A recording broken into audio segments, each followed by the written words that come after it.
Today on the Nerdy Gritty, we discuss the pros and cons of crowdfunding and early access.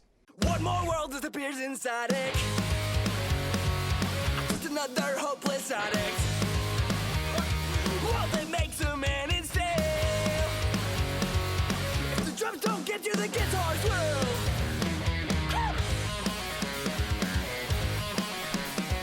Hey guys, welcome back to the Nerdy Gritty, where we delve deep into the details of pop culture. I'm Dez. And if we reach $1 million, we unlock the second host, Fox. Fox, that's right. But you need to. Gotta hit that stretch goal. Yeah, gotta get the stretch goals. Yeah. Also, we may or may not put it in the actual podcast. Right. Just Who to knows? be forewarned. Okay. I've got one of the most important questions to talk about in your life. Oh no, I'm terrified. This actually. Okay, I just need to get it out there. You look like a horrible monster right now. I look like a horrible with monster your double right pink now. eye. I have pink eye in both eyes, but one of them has graduated to blood red eye. Blood red eye. Yeah, it's not, which is something I made up, but it looks horrific. I usually don't like looking at myself. No, yeah, nobody does. Now nobody likes looking nobody at me. wants to. Yeah, it's ugh. All right, but so this actually might work out for you. I've got a simple would you rather. Well, I wouldn't say simple, but I've got a would you rather for our intro, which feels a little pedestrian, but it's actually one of the most difficult ones I think I've ever heard. Okay, all and right. I've asked a few people, and they had some pretty strong answers, but I don't know. We'll see. Here we go. Tifa over Aerith. All right, so let's move on to news. Yeah, there it is. Nope, here it is. Would you rather Uh-huh. look exactly like Jar Jar Binks, No. full body, The other one. clothes, and speak like yourself, Oh, no. or Oh, no. speak like Jar Jar Binks? Same mannerisms, same speech style, not just voice, but like his actual like colloquialisms and his the way he phrases things. No. But look like yourself. Why would you do this to me? I saw this on Reddit. It's been on Reddit for a long time, and various people posted a bunch of times, and I saw it on Instagram. So it's not mine. I can't claim that I came up with this horrible question, which I'm actually okay with, because that makes me less devious. No, but is it a Gungan, or is it specifically Jar you Jar Binks? specifically look like Jar Jar Binks. Oh, no. I have had a lot more time to think about this, obviously. Okay, you go first. You tell me which and why. And this is everybody else I've asked actually went opposite, but I think I would rather look like Jar Jar Binks and speak like myself. Okay. Because Yeah, I was thinking the same thing, but you tell me why. he doesn't look racist, but he sounds racist. For exactly the That's same for reason. sure. Yes. And also, I mean, I could make bank at cons. I have the most accurate cosplay ever because I am Jar Jar Binks now.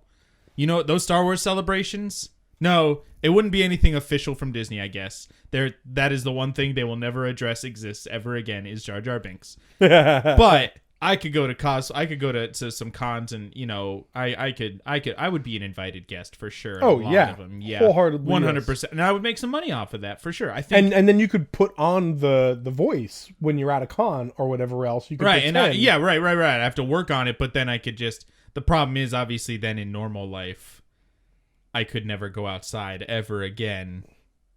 And so I'd have to just stay inside and play video games my whole life, which is what I already do. You could be like the Gorillas, where your like online persona or whatever else. There's a is digital just version. a digital of me. version of you, and that's it. All right, actually, yeah, that might work in today's culture. Yeah, Yeah. I think I would go the same way for almost the exact same reason. Like if you're walking around the world and you're just like, Who's come here, sir? Massa? What you want to be doing there, man? What you going down here for? All right, you're exaggerating a little bit. But yeah, no, people aren't gonna. It's particularly okay. Maybe I could sometimes get away with it because I am not white. But but I am I not could black. never. No, you could not. And I could never ever have a serious conversation ever again. I cannot Nobody imagine. would ever take me seriously. I can't imagine me sitting with you and being like, Fox, the future of E3 looks like it's in dire straits. Oh, right it's now. a poopy. Yeah, like exactly. Like no, okay, get out. Icky goo. Oh, I just can't. Yeah, our podcast would be over. It would be done. My whole life would be disrupted, but I could still live a I wonder, social online life. could you type like a human? Or are all of your Does he have communications... 3? Well, no, I'm just saying voice. But the hands, I'd have to get used to it because he doesn't have like 5 fingers. No. I'm saying if you chose to... Oh, if I only typed my communication? Yes, Would it if you just stopped talking. I'm going to say that, no, I could... It would. The only change is my voice. Whew, that would be really tough. The only Especially change is for the me voice. as like a public speaker. Sure. But the ability to be able to type out what you need and still look like yourself... Yeah, really. I could go. Yeah, you could go full. Who's the Stephen Hawking? Go the full Stephen Hawking. Yeah. Not. I'm not trying to dunk on. No. I mean, there was a types way and that was that's how he developed, speaks. awesome Yes. for him to be able to speak. Yeah, Right. So, I still think I'm still going to go. look like him. Yeah. Although be able to that's have the an weirdest thing to honest say. I think it's more safe to look like Jar Jar Binks. Is the weirdest is the weirdest answer to give. You know, but of the options, I'd prefer to look like Jar Jar. I prefer to Binks. look like a giant cartoon rabbit. An alien hairless cartoon rabbit. Yeah, that guy sucks. He's the worst. Yeah, he's the worst. Let's move on in some hot topics of the day. Let's get there into aren't some any news hotter here. topics than that, but let's see what's going on in today's world. Hey, did you know that Hideo Kojima has a theory about why Death Stranding didn't do that well? It didn't do well? Well, in America. Is he speaking financially or speaking Reviews. Oh, reviews. I didn't know it didn't get great reviews. Oh, our opinion of Death Stranding was pretty much the general consensus. All right, cool. It was really well made. It was well done. Kind of boring at times. I think it just suffered from Hideo's self-indulgence. Now, when I saw this article, and by the way, I'm looking at an article from GameSpot. Hideo Kojima has a theory about Death Stranding's ratings. I thought to myself, oh boy, here comes another person's like excuses for their moderately made Americans or Americans aren't ready for the. But I want to bring this up to you because I want to know what you think about his, because I don't know if I disagree with him necessarily. He's a thoughtful guy. I'll give him that. Yeah, he says, America in general has a lot more action-based shooter games, whereas our culture is a lot more storytelling, slow, JRPGs, things like that. And Death Stranding didn't have a lot of shooting involved. That wasn't really its goal. Its goal wasn't the action. I tried to avoid that most of the time. Right. So that was really his I could see that being a thing. 100%. Yeah, no, that's true. I mean, there's a lot of movies that don't do well because there's a reason why Endgame made $2.8 billion when plenty of better movies came out that make far less money. It's because, and not to say Endgame was bad, but just it's a much more viscerally entertaining game or movie. And I would definitely say that's probably true for video games as well. There's been an ironic pushback in the movie world today. Oh. Or not today, but in the last week. Is it people saying, hey guys, Sonic isn't actually that great? No, the new Bond movie called No Time to Die has been pushed back to November 25th. It was supposed to come out in April 10th, Easter weekend. But because of coronavirus concerns, it's being pushed back to release November 25th. Now, you might be wondering, it's a movie. Like, why is that? Like, I can understand, like, the Olympics maybe or some huge, big event.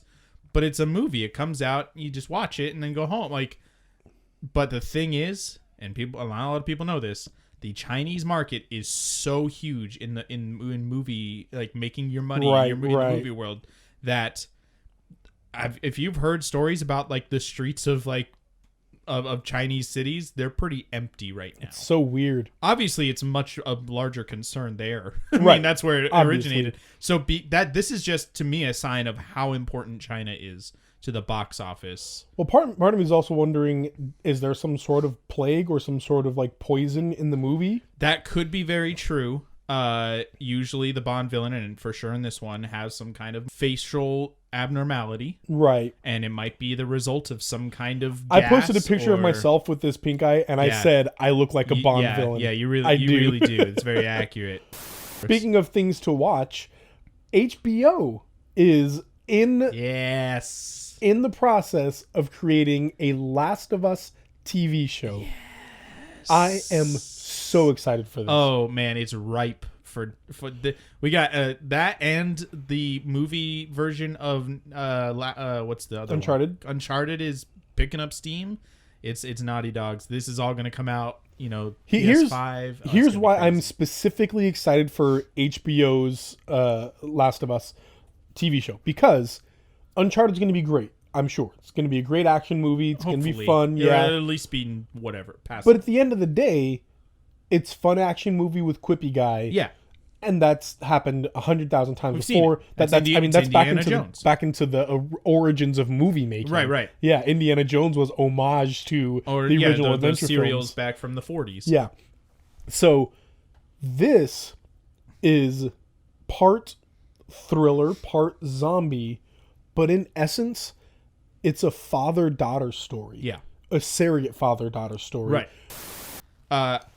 There's a very important thing that's happened with Call of Duty. Go ahead. Modern Warfare.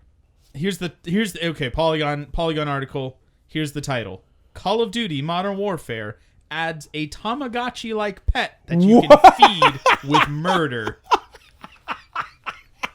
You can now purchase in Call of Duty Modern Warfare, obviously the remake, a watch in the game. That they've had wristwatch kind of things, accessories. I don't know if if serve any purpose or if they're just like accessories or whatever. But this one now has a pet. It's a Tamagotchi, but it's called a Tamagunchi, and it levels up from you killing other people in the game, in the multiplayer. Do you feed it the souls of the people or something? How does it track this? Like, the original Tamagotchi tracked steps by it was like the shaking, the jostle of it, and time. There's a secret way to and get things like that. fat American kids to walk more. There were things that Tamagotchis did. How does this keep track There's of your only murder? one way to nurture your Tamagunchi: murder. Killing your. I'm reading right from the article. Killing will feed your little buddy and upgrade it throughout the course of play. If you're on a bad streak, the poor little guy will wither and die. If you don't kill, this thing will die. For the objective-minded, you can also give your Tamagunchi sustenance through objective scoring, kill streaks, and wins. I'm just looking at the webcomic right now. Ready? And it's in my brain. I'm making up the webcomic as we go. Cool. TM. Panel 1. 2 heavily armed men are standing next to each other, and one guy says, "I can't believe it. We did it. We've brought peace to the land." Yep. Panel 2, guy number 2's watch dings. Panel 3, he looks at it, and it's like the Tamagunchi, and it says, "Low on health, do something quick." Near death. And panel 4 is him just eyeballing his buddy next to him. Yeah, you just wrote a Penny Arcade article or comic for them. Other than, hey guys, you need to pay us when you make that. I have been playing a lot of two video games. Okay. Minecraft and Slay the Spire. All right. Mostly because they both just have really high replayability. Very high replayability, and you know what's up. Right. So in Minecraft, I am fully exploring it for the first time ever since I played it regularly. I don't know, 10 years ago when it very first came out, right? or And whatever. finding all the millions of things they've added to the game. A gajillion things. There's so much stuff in that game. But I'm not going to go into all the things that I've done. But more importantly, Slay the Spire, I've been playing a crap ton of. Mm-hmm. I'm approaching 400 hours in this game. Of course. Yep. But it's slow compared to what I would expect.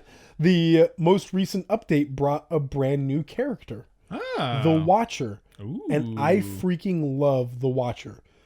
My wife and I saw Emma, the Jane Austen adaptation. Yeah. It's the new version of the classic novel Emma, about a young socialite who likes to get up,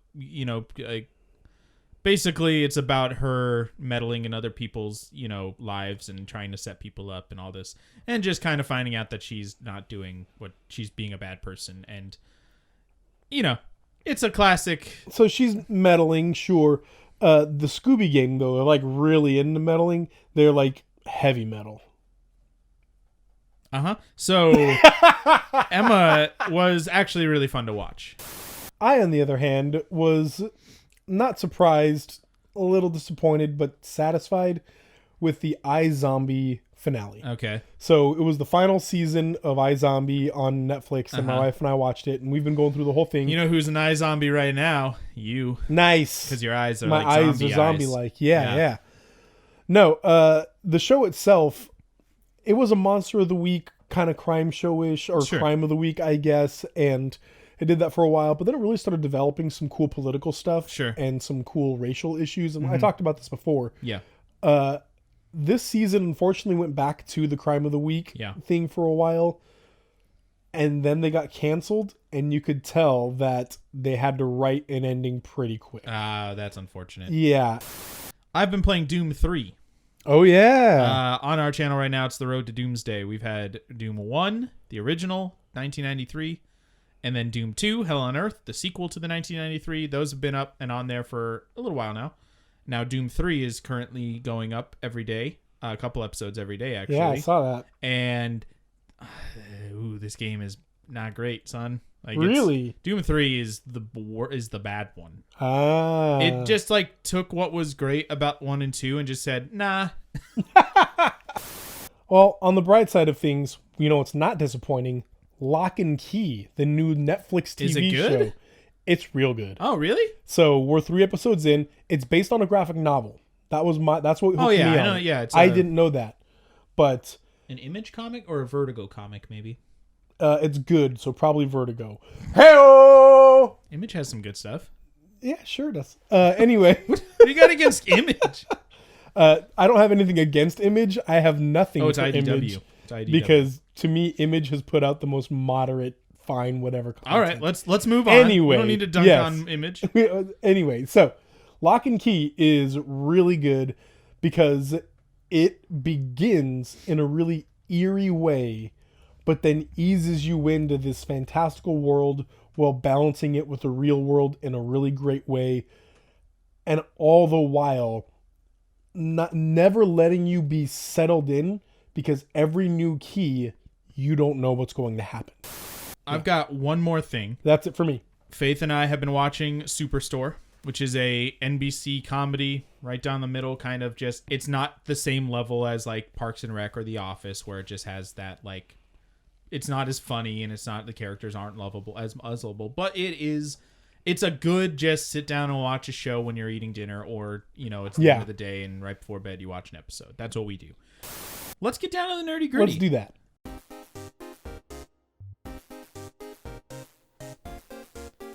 Hello all, we're just going to take a quick break here before we get down to the nerdy gritty and just talk to you about our Patreon. Now, if you're hearing this, that means you're listening to what we call the short version of the podcast, and just want to point out that after this a little ad break we're having here, the actual nerdy gritty discussion, that is not edited. But as you probably have heard, the before part, the intro where we just talk about what we've been up to, that is. If you'd like to hear the extended version, what we call the director's cut, head on over to our Patreon. That's patreon.com/dezandfox. If you become a tier 2 or tier 3 patron, then you gain access to the director's cut every week, as well as all of the rest of the content we put on Patreon. That's bonus episodes, early episodes, demos that we play. A whole lot of stuff gets put up there. In fact, if you go to tier 3, you can put some input in on what we play. But if you can't get in on that, if you can just support us by listening and sharing and commenting on whatever platform you're listening, then we really appreciate that as well. Thank you so much for listening, guys, and we will... This is over a minute, you amateur. I have failed, and I'm so sorry. Please don't hurt me! So there's a game that came out 4 years ago. No, not 4 years ago. Last year. Yeah. It's last year. It started kickstarting 4 years ago. It's called Bloodstained Ritual of the Night. I actually played through it. It's on our channel. Yeah. It's really great. It's a classic Castlevania. It's made by Koji Igarashi, who was I don't know specifically what he worked on, but he was on the team for some of the classic Castlevania games. And it was one of the instances of, I want to make another one, but don't have the rights to. And so I'm going to make a clone, essentially, but it's going to be great. And it was very successful. They were great. Yeah. The campaign, like, easily beat its goal. Let's see. Let me see if I can find the actual. I want to say it was like 500,000. I do know that it made at least $5 million. Right. It destroyed what its goal was. And it was a great game. Speedruns of it are really fun to watch. It's a pretty deep game for being such like a, it's a very, if you want to really get into a lot of it, there's a whole lot more than the surface. Anyway, so in its Kickstarter, it was a Kickstarter game. In its Kickstarter campaign, the $5 million stretch goal, lots of money, was a roguelike mode, basically where you would start the game and just play through it until you died, instead of having a story that you would complete and then you could die. A roguelike. You know what those are. You guys know what those are. And then 4 years now after hitting that goal, 4 years after hitting it at the end of the Kickstarter, they have now announced it's not going to be in there. We're not going to do that. Now, before we talk about, this is just a jumping off position for what we're really going to talk about. It's Kickstarting, crowdfunding, all that. I do want to make sure that it's known that they are adding basically a randomization mode where they can kind of change item locations, I think monster locations, to kind of give 8 different parameters can be. Players can choose to shuffle around items, chests, quests, shops, enemy drops, save and warp rooms, crafting results, and which boss ends the game. So they can change it up. It's a new mode, but it's not what people invested in when the game was kickstarting. So what we want to talk about today is kind of just the pros and cons of the crowdfunding mechanic for funding games. I think we'll get into early access as well, which is most heavily on Steam. You can see that on like the Epic Game Store as well, because they're kind of similar in the sense that you still have it's still a question mark what the game will look like when it's finished. Yeah, for all you know, it could start as a roguelike, and then when the game finally comes out of alpha or beta, it's an entirely different game that you've already paid for, that you've already invested in, and you can't get your money back. So let's just jump right in. I mean, I don't know if we want to just go pros and cons, or what. When it comes to kickstarting, we've kind of seen this start like this is a relatively new thing, especially in the video game world. 5 or 6 or 7 years old, I would say. What's your thoughts on the idea of kickstarting a game? A generally unpopular opinion on this. Okay.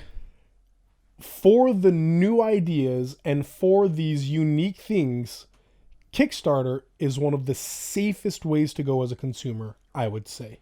Okay. Because when you're going in to purchase one of these things or put your money behind one of these things, first of all, do not go expecting this to be a store. Like it says right there, everything like you are part of a crowdfunding. Yeah. You are part of what's going on here. You are not purchasing a product and having it shipped to you. If that is your goal, you're in the wrong place. It's like going to Target and wanting to find weird people. You're in the wrong place. You need to go to Walmart for that. The old Walmart. Right. But it's the same type of thing. I mean, in a better sense, it's like going to a grocery store and looking for auto parts. You're in the wrong place. Right. If you want to buy something and have it shipped to you, you should not be on Kickstarter or GoFundMe or whatever else. That's not the place for you to be. If you're looking for a project to invest in, this is where you're at. Typically, these investment prices are going to be fairly good deals for you. Sure. And if everything goes terribly wrong, it is possible. It is honestly possible for you to zero out. You get nothing. It's possible for you to spend money and get nothing for it. Yeah. You lose $40, $50. Depending on what you paid. Depending on what you paid. I think maybe 10. Yeah. It really just depends on how big the game is. But the other person who is making it never does a Kickstarter again. Their idea is dead, and because they did not produce anything, they have been banned from Kickstarter. And so at this point, it's almost guaranteed that you'll at least get something, or at least updates on something. And if everything goes terribly wrong, you lose out on some money, sure, but it's not the end of the world. Whereas I've been in some fantastic Kickstarters and got some really cool things. You've been, I think if I remember correctly, you've been on both sides of not getting what you paid for, or at least still not getting it years after. I've been okay. So let me tell you about the good and bad, the pros and cons of Kickstarter that I've been on, because I love Kickstarter. I think it's a really cool thing. Okay, so you're mostly on the pro side. Mostly on the pro side, because on one side we got something that is incredibly well handmade product, or at least it's supposed to be. All the reviews you so invested far, in one. Yeah, invested in one. I don't know yet, because even though we did this like 3 years ago, it hasn't shipped to us yet. Yeah, because Dogmite Games, the company, it was way more popular than they ever could have imagined. It was a company of like 10 people, and they had like 6,000 orders. Yeah. And they're like, okay, we need to take new people on. So they hired new people, they got things going, and they started mass producing them. But then people started sending them back and saying, this isn't great quality. This is not the quality we expected. And so they slowed down, and they said, you know what? We want to focus more on quality than quantity. So we're slowing down. And then they started other Kickstarters. Yeah. And that was really frustrating. That's the dumb part. Yeah. And so we got to a point where they're making other things and doing other things. And it's been frustrating. We don't have a product yet. It's been 3 years. We're waiting it out, though. Is there any communication from them? Yeah. Okay. And they told us it's September of this year will probably be the likelihood. But we got that like 2 years ago as well. Like at Christmas time 2 years ago. Sure. But so who knows what it will actually be. We're guaranteed a product one way or the other. If it ever comes to the point that, no, we're not going to get that product, they're giving us all of our money back in store credits with a 10% discount in their store. Which is, there are things it's that not we nothing. want. It's not nothing. Yeah. But at the end of the day, though, we were waiting for the product itself. Sure. So that's one side where it's just taking a long time.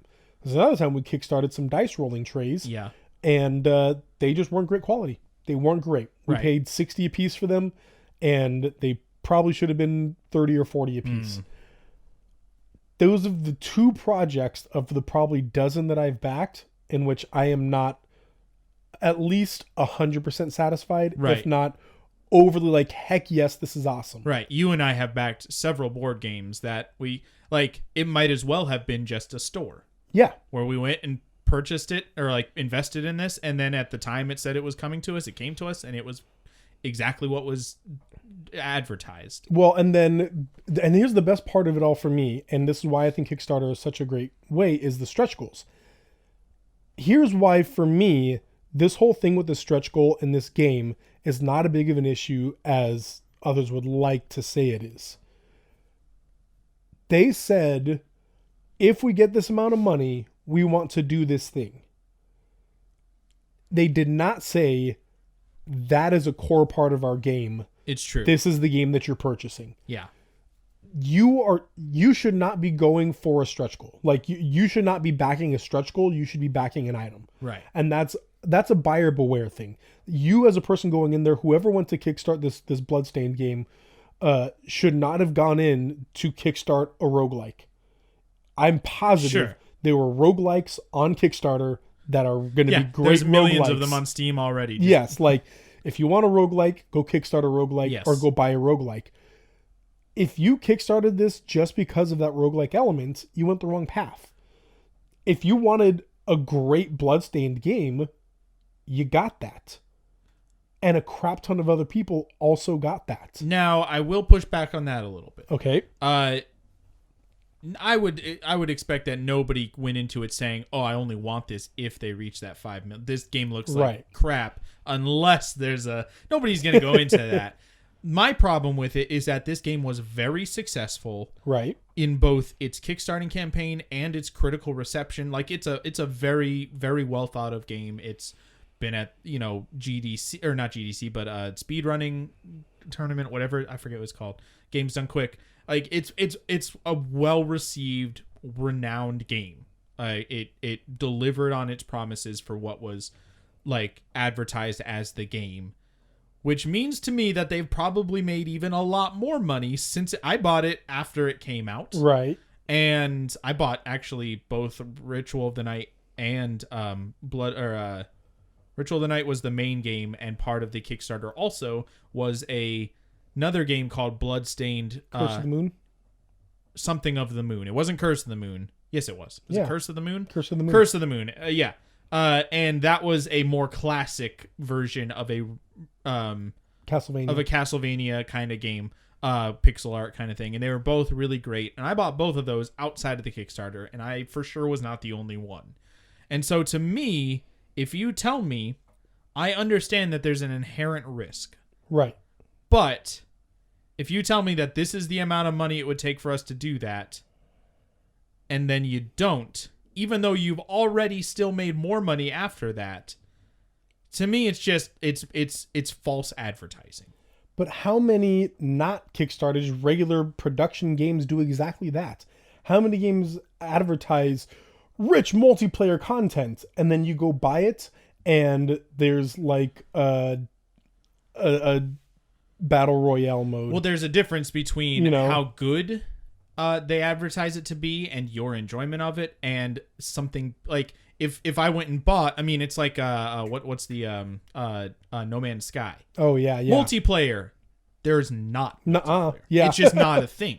You could say it's great and then it's actually bad, but it's still in there. Like you can't get upset about superlatives like that, or about just adjectives. What you can get upset about is nouns. If this is in the game or it's not. But my point is that it's not exclusive to a kickstarting or a crowdfunding area. Like, I understand. to me, it's a much bigger issue for early access, and we can get into this later, when early access says we're making this type of game, and then you purchase that game, and then later on they change what the game is, because that's no longer the original content you purchased. But if you say it's going to have this feature or this side thing, but at the end of the day the core thing that you went to purchase is still essentially exactly the same thing, then you got what you paid for. You got exactly what you bought. Sure. I would say that, I mean, with early access, sure, I guess. Although early access, it's always going to be changing that from the start. That's just how the beta process works. But I mean, it starts out as a battle royale game, and then later on they decide, you know what, this is probably going to be better as a single player mode. Sure. I understand. Yeah. I understand. That's a risk of both. Yeah. That at the end of the day, there's a lot of things that we just have to say, well, you signed, you knew what you were getting into. Right. Like, if you went into it, like you said, thinking it was, here $30, give me that product, please. That's not what it is. It's not a store. It's an investment into a game that you would eventually get to play. What I think is a big pro for the Kickstarter, the crowdfunding model, is cutting out the middleman.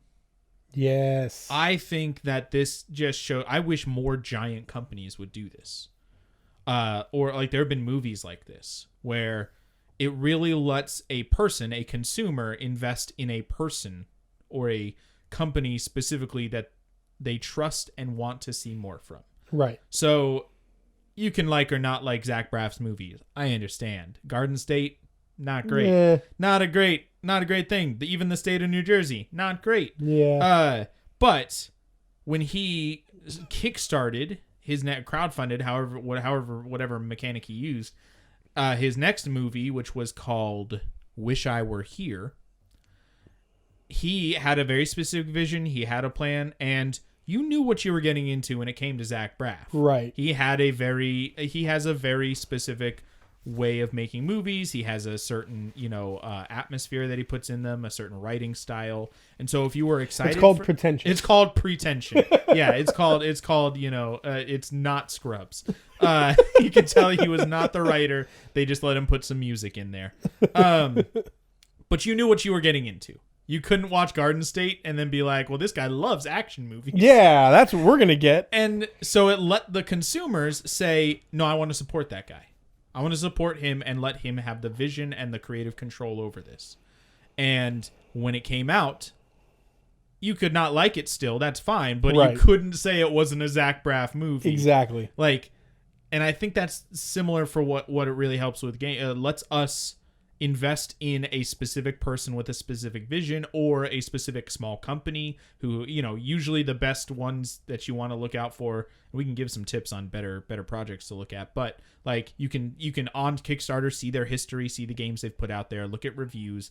All the best ones will already have given out like a pre, an alpha copy or something to somebody to review, all that kind of stuff. So there is risk, but there is some stuff you can bank on. But it still lets you like the what is it, the Homestar Runner game, Yeah. the Trogdor. Trogdor game. I doubt there are any like. I feel like that had to be kickstarted. Yeah. That's such a. I agree. Homestar Runner is not in the general milieu of pop culture anymore, and so they said, "Hey, we have this idea. Who's in?" And everybody, lots of people were in, and it got funded, and we got it, and it was really fun to play. And you know what's happened before? People have said, "Hey, we've got this today. Who's in?" And people were like, "Nah." And that's fine. That's fine. Okay. Yeah, it reveals what the people like. It's a democratic, necrotic. It's voted for by zombies. Vote. There it is. The democratic process. That's a terrible movie waiting to be made. Anyway, you basically get to vote on what gets to be made using your dollar, and you do that kind of in the general, like, normal game purchasing process. But there are a lot of games out there that are not made that people want to see made that if they try to kickfund would probably get some money behind them. And I just love the idea that we get to have skin in the game. I was part of the creation process for this because I have a trust in this guy or this person who has a vision for something that I am also on board with, rather than EA has a new Star Wars product for you. Purchase it because you're a Star Wars fan. Like that, I understand. Like that doesn't mean the game is bad, but it just feels like consumer rather than investor. Mm-hmm. And there's a different mindset when it comes to it. And this is why, as an overall, I love the crowdfunding process, because you are funding somebody's passion, somebody's true goal, not somebody's idea that was then given to a publisher or a production company of some sort, then was said, well, you know what, audiences actually really like. I mean, we were just talking about in our intro time, we briefly mentioned the Artemis Fowl stuff, and it's a really big issue because they took this original idea and then shoved it through the machine. The whole process, the production company process, whatever. Right. Of changing it so it can be more crowd friendly or whatever. More palatable. Right. Whereas if somebody wanted to make an Artemis Fowl movie via GoFundMe, that would never happen. Never happen. Because their passion is Artemis Fowl, not making money or pleasing fans. Sure. And so we have this process here where you see somebody who has a passion for something, they have an idea of how they want to do it, and you're putting your trust in them financially. Right. And it can come out fantastic. It might come out terribly. But at the end of the day, it's the risk that you are going to take. It's like going to Vegas and then losing money and being like, nobody told me I could lose money. Wait a minute. But it's the opposite because, or it's not the opposite, but it's much better because the chances of you losing money are slim to none. Generally. If you're going with somebody trustworthy. And the vast majority of these projects are going to turn out something. Yeah. Well, yeah, you'll get something, that's for sure. Right. I've never actually kickstarted a game. Well, I've kickstarted one game where I was disappointed. It was called Littlewood. It's basically just a life sim village creator kind of thing. I kickstarted it and it came out and I was like, "Oh, this isn't that fun." But it is what was advertised. Right. And so at the end of the day, I was like, well, I kind of, this guy had a vision. And even if it wasn't my favorite thing in the world, I did get a good feeling of I helped this guy create something that he wanted to create. Like, I felt good about that because he had a dream and wanted to do it, and it came out and he accomplished it, and he's still working on it. And I don't begrudge his passion. It just wasn't entirely for me. And I think that's maybe why I love it so much is because it's about passion. And I, as a person, love to support people's passions. Sure. As long as they're healthy passions, of course. Sure. But, for example, Thunder Lotus. Kickstarting my next murder spree. Kickstarting my meth addiction. $20,000 stretch goal is I'm going to get my friends in on it. We're all going to go together and kill a bunch of people. My stretch goal is more meth. More meth. Anyway, Thunder Lotus is just an outstanding dev company, indie dev company that made Yoden. Fox and I got to test Yoden at the very first PAX we ever went to. That was fun. And they gave us a code. And I fell in love with Yoden. Right. And so then I kickstarted Sundered. And it was phenomenal. I love Sundered. I played the crap out of it. I was so close to platinuming it. And then I just got hooked on other games. Sure. And now they have another game coming out called Spiritfarer. Yeah. And I cannot support this game more. Like, there's nothing that I could do that would say that I love this game more than what's going on right now. And I support their passion. I support what they're doing. And Spiritfarer is not being Kickstarted that I know of, so I'm not supporting it that way. Sure. But I'm gonna buy it when it comes It's out. on our channel. You can go watch we played the demo and interviewed one of the devs at PAX. One of the art devs. And, so good. Yeah. So wonderful. But all this to say, these people, Thunder Lotus, don't make games because their production company is telling them they have to make this type of game. They're making games they're passionate about, right? And their games are better for it. And they're asking people to get on board. Yes. Rather than, we have an IP that you want, give us money for it. And so here's the risk. You are backing somebody's passion. A lot of times passion doesn't come out exactly the way that you want it to. And that's just the truth of the matter. But you are not backing some production company's idea on making money. You are backing somebody's passion, and it's always fun for that reason. At the end of the day, you can also just what's the Pascal's wager it? Like, yeah, okay, I'll spend $15 on this game that'll come out in a year, and as long as it's always smart to do some research on the company that's making it and just make sure that it's a reliable, that they'll do something and not just take your money and run.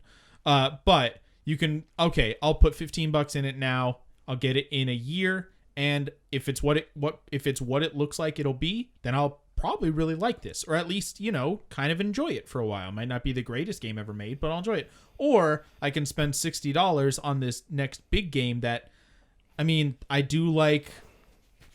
Star Wars is just what keeps coming to mind. I could spend $60 on Star Wars Battlefront 2 because, maybe it'll be good. Yeah. We'll see. There is always a risk to investing money into anything. Well, and then whether or not it's a tiny, indie thing on Kickstarter or a big AAA game. And then to remind you, Kickstarting is not purchasing. Yes. Kickstarting is being on the first part. Any successful Kickstarter will almost always have that product on sale afterward. Well, sure. So, we Kickstarted the Trogdor game. I bet you can go buy the Trogdor game online right now. Yeah. Just go buy it from somebody. We Kickstarted the Bloodborne board game. Yeah. My favorite tongue twister. Comes out in May, by the way. Oh, I'm so excited. 2 months for that. For the 150 minis or whatever we're getting with that. I'm excited for that. But, again, if your purpose is to go to Kickstarter or to early access to purchase a game, you're there for the wrong reasons. Don't go there to purchase something. I agree, but this isn't the same as investment. There's always a reason why you invest. It's called backing the project. You click a button that says back the project. I understand. But you always back it with a specific reward that you're going to get. Right. There is a big difference there. I get it. But nobody invests in something without expecting some kind of return. And so I do think it's fair to invest to be upset when you invest your hard-earned money into a game and it doesn't come out with what was promised. I wholly agree. That is with that. Fair. I agree but with yes, that. there is a distinction to be made that you're not just on a game store. You're not on Steam. You are on an investment website. In fact, for the games that are on Steam, there's probably just as likely of a chance you're going to get something you're not happy with. Sure. Yeah. So here's what I'll say, coming back to our original topic of this Bloodstained roguelike mode, right? And that the fact that he's not going to do that. I would ask the questions. I would honestly just be like an honest question. Well, hey man, then where are you allocating those funds? Sure. We gave you that much money so that you could allocate those funds to this. And if he says, you know what, guys, I spent extra money on art. I spent extra money on this. I wanted this to be the greatest product we could do. And honestly, I kind of ran out. Or, hey, I'm going to be honest, you guys, I got way more excited about the next project that I'm going to be doing. I'm not going to kickstart it. You helped me fund it, whatever else. And maybe I'll get you guys a demo of it or something like that. Cool. All right, man. Sounds great. If he says, I bought a new car, or something like that, which he won't say, but he's on vacation, just on a video, just sipping a drink on a beach. Sorry guys, can't put that in the game. If it's some sort of stupid thing, then sure, I understand getting upset. But at the end of the day, you didn't purchase a roguelike, you purchased Bloodstained, and you got that. That's the other thing, by the way. Stretch goals, we have to understand, are if and thens. They are not you going and saying, I am going to spend $5 million so that I get that stretch goal. It's so many people saying, I'm going to spend $15 to get this game. Sure. And so many people have said that, then now I have enough money to be able to do this other thing. But again, it's extra stuff. Like, don't get upset because you're not getting the cherry on top. You have the cake, you have the frosting, you have the incredible decoration. Don't get mad because there are no cherries on top. It's fair. It's fair. You didn't spend $5 million. Right. You spent $15. Exactly. And so there is an element of, okay, calm down. Okay, but as experienced Kickstarters and crowdfunders, here are some of my suggestions, and I'll let you give your suggestions. Sure. Number one, if you're going to back somebody, check their history, their project history. Yes, yeah. You can look that up very easily on Kickstarter. Very, very easily. It'll tell you how many games they've funded. So if... Or how many, whatever. Whatevers.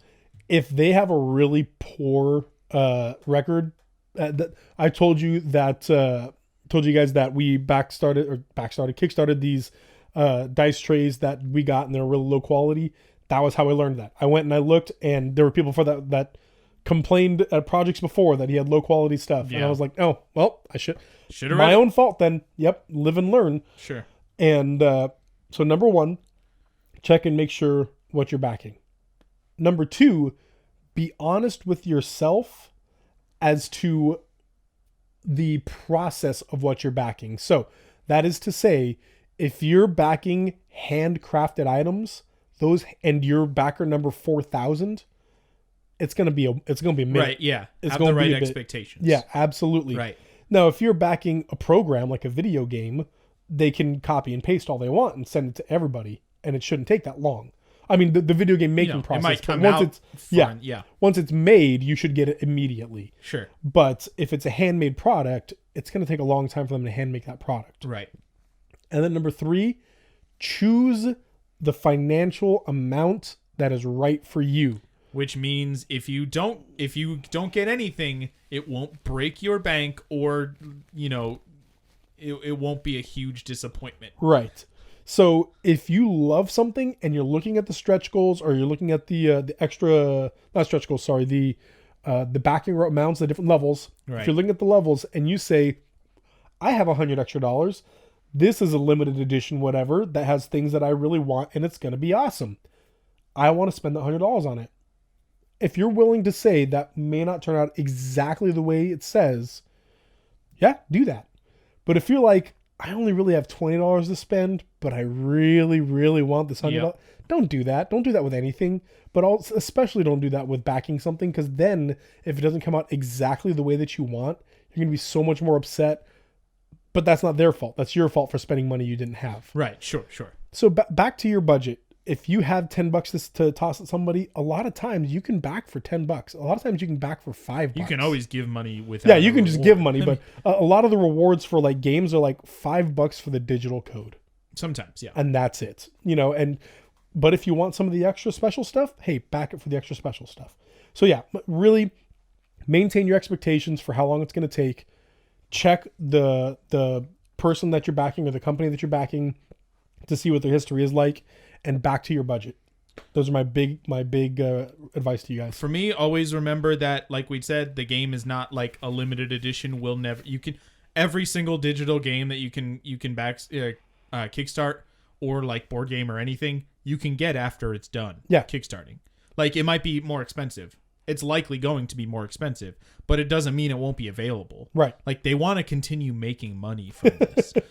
So they're going to make it available. So, there's kind of the whole 30 days Kickstarter thing. Part of the appeal is that it kind of creates a ticking clock for people. Yeah. And say, ooh, I have to do it now, or I'm going to spend more money down the road, or whatever, blah, blah, blah. But that doesn't mean it's just going to disappear forever. Yeah. So if you can't do it now, that's fine. Just get it after it comes out. I think early access, we didn't talk a lot about specifically. No, we early didn't. access, Yeah, we had enough which about is okay. Kickstarter, yeah. But if you're talking about early access, similar to like on Steam, where it will clearly tell you this game is not finished, it will, the developer will tell you why they're doing it this way. Usually it's the same reason of this allows us to have feedback as well as additional funding while creating it, blah, blah, blah. Just know what you're getting into. Yeah. Same. A lot of the same things apply. Look at the company, look at the games they're making. Why are they doing it this way instead of, to me, I think early access is more of a risk for the developer than it is for you, because a lot of people who are people have been seeing that game on the Steam store for 2 years. And so when it's quote unquote finally released at version 1.0, it's not new. People aren't, it's not, people have already seen it. So they're probably most of the people who wanted to buy it already have. Anyway, Right. That's a whole different thing. Yeah. And then, also remember, you're not obligated. I mean, nobody's obligating you to buy any kind of game. Not at all. Same with, regular video games. You're not gonna, you're not gonna fall apart if you don't play any game or any specific game. But also be willing to take a risk. Yeah. I remember there was a game show, or video game review show, back when the G4 channel existed, called X Play, and there was a really interesting segment from an episode at one time where it was like trying to encourage people, like, hey, if you see a game that you don't know anything about, this was before really the internet was huge. If you see a game that you don't know really much about, or a game next to a game that you know a lot about but might not be great, hey, take that risk sometimes. Yeah. Like, this is kind of how, like, a lot of times games on Kickstarter are on there because they might not have all of the things that a typical what's the word I'm looking for? Not developer, but production company Yeah. that says, "Oh, this is what's going to sell, so we're going to make it." Yours is a little bit risky, so we're not. But it could be innovative. Like, you might be trying something new, or at least backing somebody's passion and giving them some. I would say that a game that's not amazing but introduces a new idea might be worth something that another game that is good but is same as the new Assassin's Creed. We know it's going to be in it. It's going to be fine. Even the new ones after the new thing, nothing new in it. But you might have a new game or a smaller game that's not as amazing as an Assassin's Creed might look like, but has a new concept or new mechanic that makes it worth it. You can get on the ground floor of that too. Yep. If that's what your goal is, you can say, I played it when. Well, guys, thank you so much for listening. Thank you for your support. Hey, we do have a Kickstarter. Just kidding. This is all to say, please kickstart the Dez and Fox game. No, but if you guys have any opinions on crowdfunding and early access, let us know in the comments. Let us know what you think of our opinions on that stuff. Let us know what you think of Pink Eye and how it's the actual worst. And how Dez looks terrible. It's Don't bad, worry, guys. I told him I was going to dunk on him the whole time before Yeah. we started. So I would dunk on myself for yeah, this. yeah. Thank you to Granger for the use of their song All My Friends Have Wi-Fi, and some of my neighbors do too, off of the album Dear Sam. It's real good. Please go check out our YouTube channel. We have, as always, a lot of content going up. Our Road to Doomsday is full in effect. Yeah. We are on, as of you hearing this, if you're listening on it, day one, it's Doom 3 right now. Doom 2016 starts this Saturday, I believe. All leading up to Doom Eternal. I will be playing Doom Eternal, and we will be playing Animal Crossing. Yeah. We're going to have both of them on our channel, and I'm very excited for that because I'm very excited for both. Pod should have been up by now, but unfortunately, my Pink Eye has You got the black lung. has just made things tough for me. So my daughter and I haven't recorded for a long time. So as soon as that's done, I'll start posting it though. All right. All right. Thanks again, guys. Remember, save games, save lives. Bye. Bye. My voice